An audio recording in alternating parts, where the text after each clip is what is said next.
Take a listen at this great interview that Niger's Prime Minister Mahaman Lamine Zeine, who doubles as Minister of Economy and Finance, granted to an RT journalist at the African Development Bank's annual meeting in Nairobi, Kenya, on May 29, 2024, in which he called on any ECOWAS member country that is interested in joining the Alliance of Sahel States to go ahead and join Mali, Niger and Burkina Faso.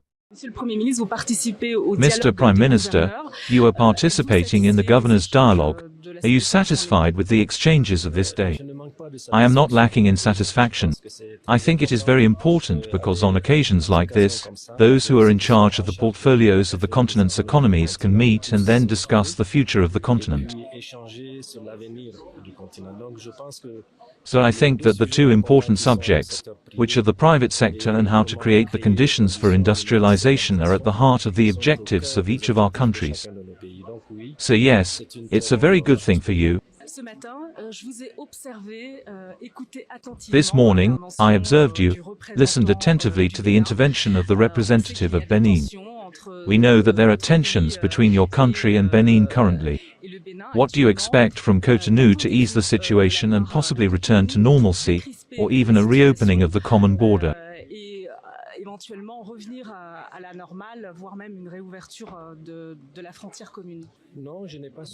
No, I did not follow the statements of the representative of Benin. I was not there. But I think there are past occasions we've had to respond. Benin is a neighboring country. They are two brother peoples, the Nigerians and the Beninese. We have only one problem. We have the hierarchy of this country which continues to have an attitude whose motivations we seek to understand, that's it. So these annual meetings of the AFDB are devoted to the reform of the international financial architecture. In your opinion, Mr. Prime Minister, what are the issues for Niger and overall for the continent? We must already ensure that this institution which has us, which is common to us all, has the means of its policy.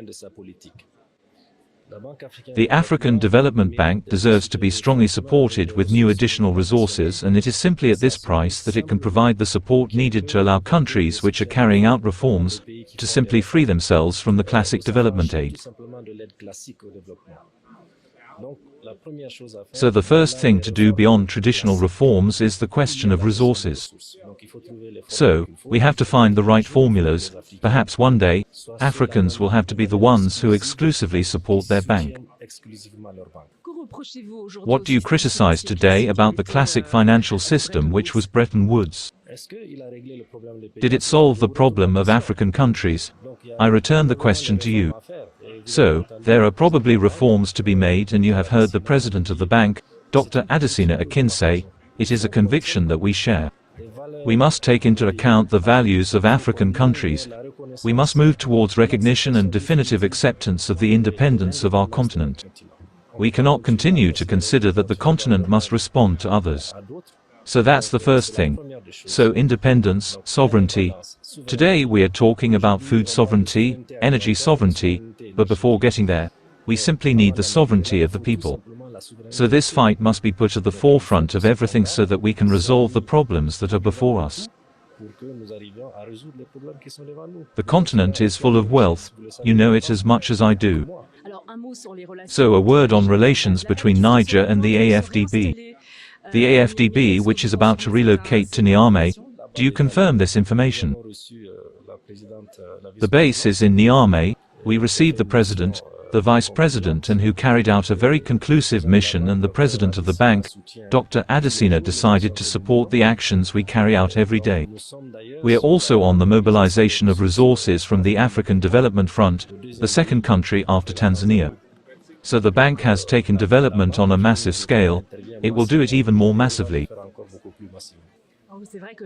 It is true that the AFDB has classified Niger as one of the strongest growing economies, and the president of the African Development Bank, Akinwumi Adesina, welcomed the efforts of all the countries of the Sahel to reform the structural transformation of their economies. How do you welcome this encouragement? leurs économies. Comment vous accueillez justement ces encouragements? These are encouragements which have found their motivation and their justification through the behavior of our heads of state, in particular General Chiani, who you know has been at the head of Niger for 10 months. He speaks of a vision of sovereignty of the continent, of our country, and his counterparts from Burkina and Mali. It is to tell you about the AES, which is the Alliance of the Countries and States of the Sahel. So we believe that this path that is shown should allow all Africans to say that they must free themselves, but while respecting everything that they want to come and invest in you. There is no kind of animosity or spirit of ostracism towards countries, even if they colonized us in the past.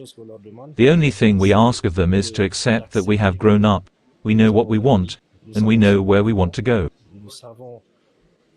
It is to get our populations out of the poverty situation. We have the same skills as those found in so-called developed countries, and that is to say, come and exploit with us the resources that we have and share them equitably, that's all.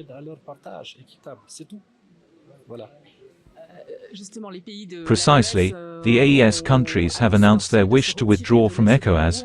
Is this the process today? Yes, it's true that we withdrew from ECOWAS, so please let's talk about things for the future, which are much more important for our people. The AES is an institution, an alliance with a bright future. Perhaps I will not be a little too provocative, I will simply ask ECOWAS to join the AES. So it's a form of request that you formulate.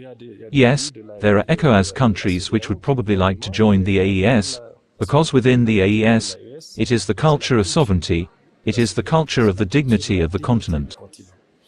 It's nothing other than that. One last question which concerns currencies, precisely, monetary reforms. How do the AES countries stand today in relation to the challenge of monetary reforms in the West African sub-region? You don't have to be much faster than us. We are in talks, we are discussing programs. Programs first of all on the pooling of our means to save our lives, that is first of all the defense and security of our space.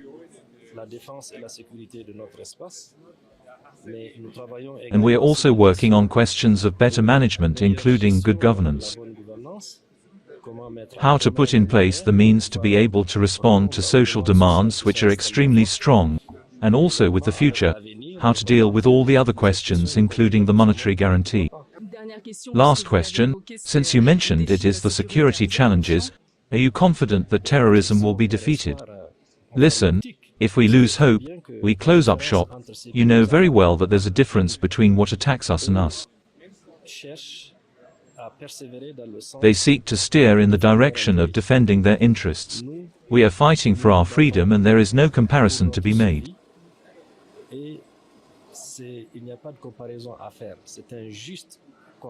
It is a just fight, a just cause, which will always be stronger than any disinterest, especially the writer of The Stranger.